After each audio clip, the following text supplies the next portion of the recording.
The Nigerian Air Force airstrikes on Saturday mistakenly hit operatives of the Zamfara State Community Protection Guard, Vigilantes, and some residents of Tungar Kara community in Maradun Local Government Area of Zamfara State, following a raid by bandits in the area. ATN gathered that the incident, which claimed at least 20 lives, occurred shortly after the bandits fled the scene. It was also learned that local vigilantes and residents who had mobilized to defend their community were caught in the strike. So far, 16 bodies have been retrieved, with the final death toll still uncertain as rescue efforts continue. The airstrike intended to target the fleeing bandits instead that devastated the community, leaving behind a trail of grief and unanswered questions.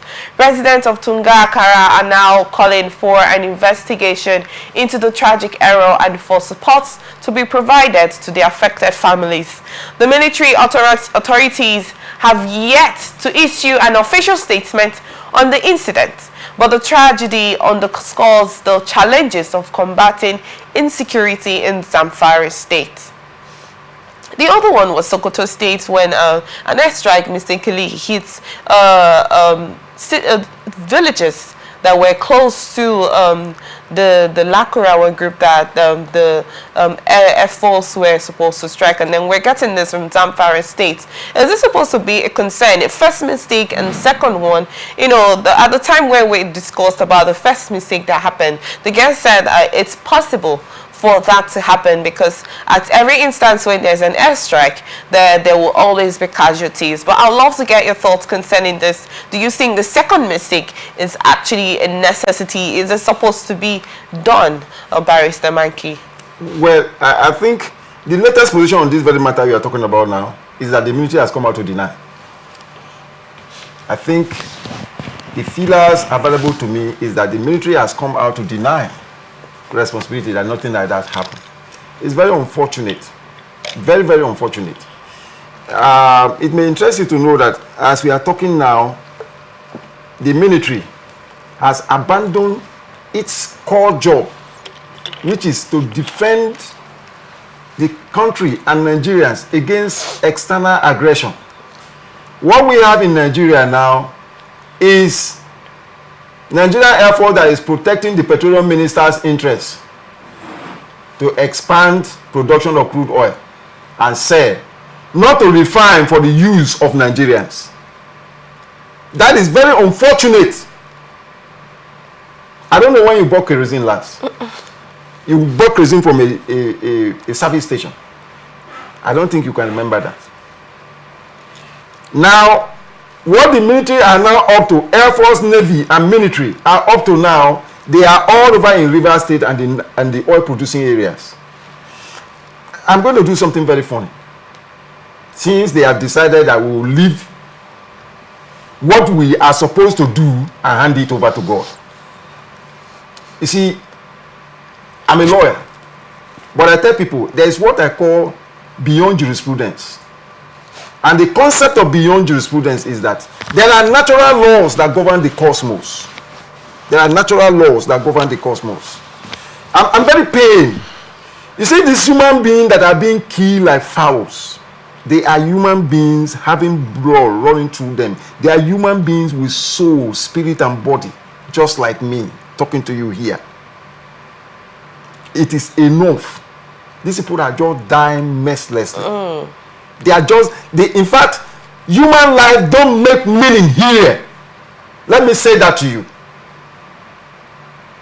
Like I said, the military, Air Force, Navy, they know this.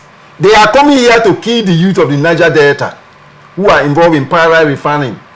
Under the last administration, Osibanjo came in here and said what is going on here is wrong. That we are supposed to, collaborate with these enterprising youth, that government is going to set up modular refineries for them. Buhari suddenly woke up from his hospital bed where he claimed he was sick in London, came down, shut down that project. I have come to the position that there is a game being played in this country. And I want to say that as many that are party, because this very thing that happened, The people have called the military. Do you think this was an intentional mistake? I'm saying it was stated to be a mistake, like I said from the beginning, that this incident has happened before, and they said it was a mistake that they were supposed to target the Dakurawa group, and unfortunately the airstrike hits the villages, and now we're getting this again the second time. Let me say this. You see, it has become so bad that I'm going to tell those who are involved.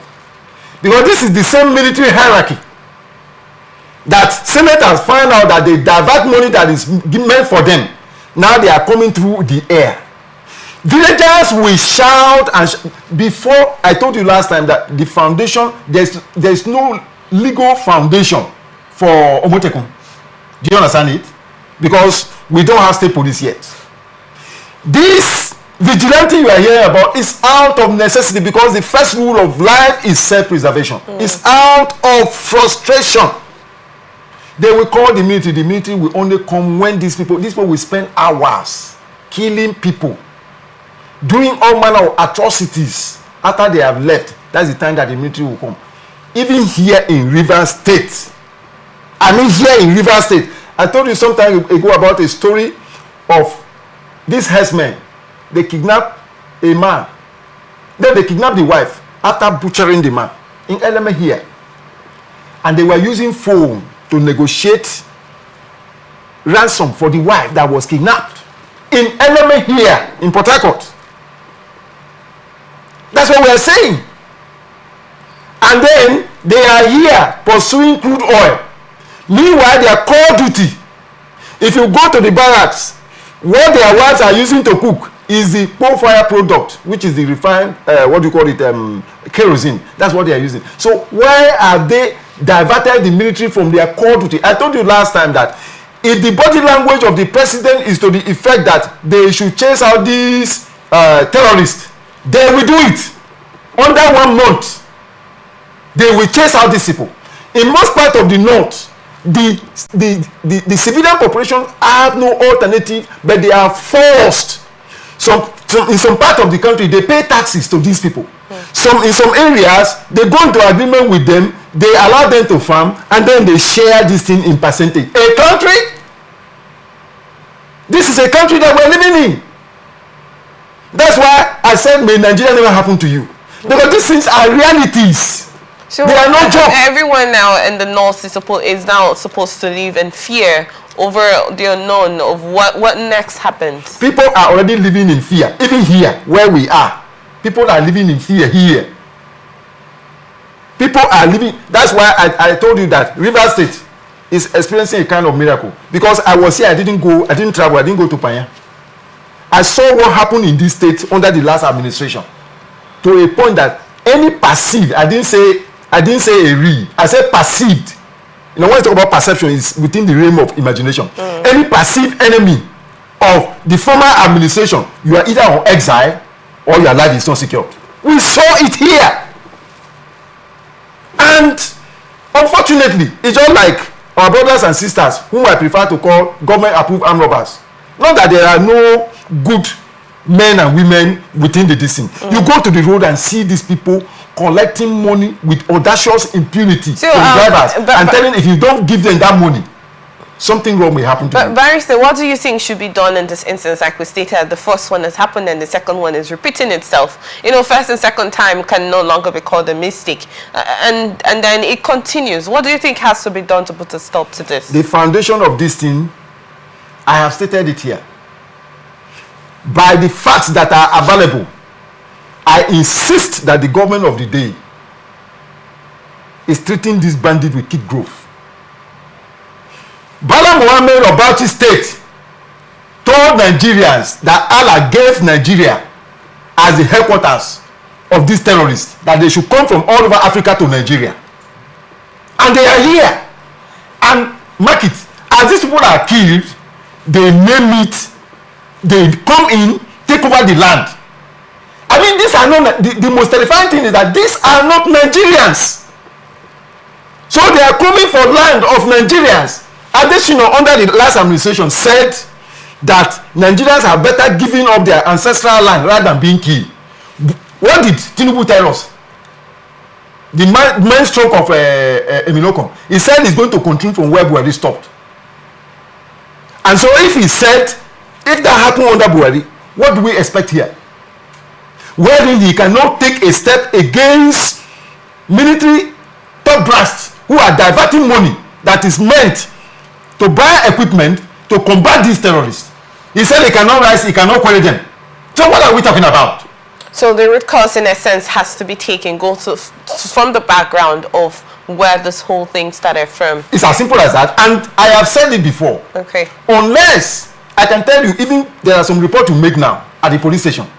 Police will tell you, just go to the police station and report, like part of the equivalent here, that herdsmen have invaded your farm and destroyed your crops. And hear what the police will tell you.